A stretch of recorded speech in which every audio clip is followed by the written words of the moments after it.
The Jewish leaders have a meeting. Do you see? The chief priests and the Pharisees are together.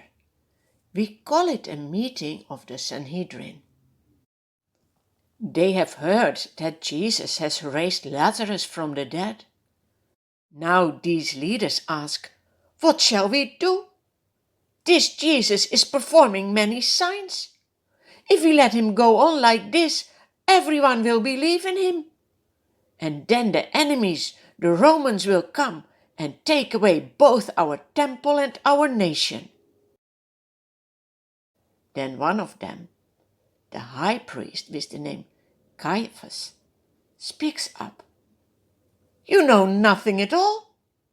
You don't realize that it's better for you that one man dies, for the people, than that the whole nation perish." Jesus didn't do anything wrong, and still these people want to kill Jesus. But do you know what the high priest said is a prophecy? Jesus will die, and that is a blessing. It means he carries away the punishment for the sins of the world. We can be reconciled with God. Do you believe this? Now it is almost time for the Jewish Passover. Many people come for this occasion to Jerusalem. They keep looking for Jesus and ask one another, "What do you think? Isn't he coming to the festival at all?" But the chief priests and the Pharisees have given orders that anyone who finds out where Jesus is should report it, so that they might arrest him. They say, "But not during the festival, or the people may riot." But do you know where Jesus is? He is in Bethany, near Jerusalem. There lives Lazarus, who Jesus has raised from the dead. Jesus is invited for a meal. Martha serves the food. Lazarus eats at the table with Jesus and his disciples. And Mary, she has a little jar from about half a liter with very, very expensive perfume of pure nard.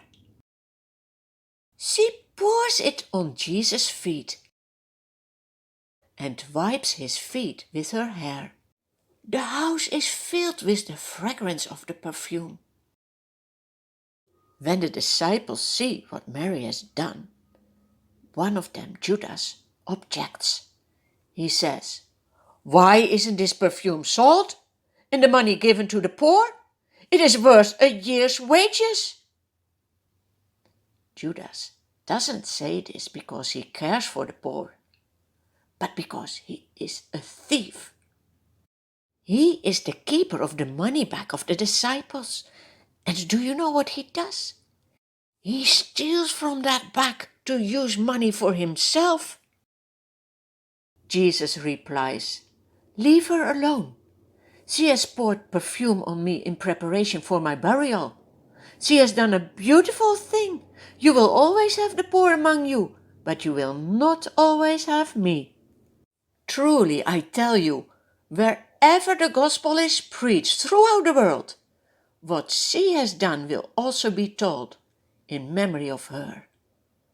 Yes, also we know how much Mary loved Jesus. Do you love Jesus as well? But Judas loves money. He leaves the house. He has decided to betray Jesus. He goes to the chief priests and asks, "How much will you pay me to get Jesus into your hands?" The Jewish leaders are delighted. They say, "We promise you 30 silver coins." Is that a lot? Well, maybe you remember the story about Joseph, who was sold as a slave by his brothers. They received 20 silver coins. But it is also special to see that the prophet Zechariah in the Old Testament prophesied already that Jesus would be sold for 30 silver coins. No coincidence. God is in control. Always, also in our lives. From that time on, Judas watches for an opportunity to betray Jesus to the Jewish leaders.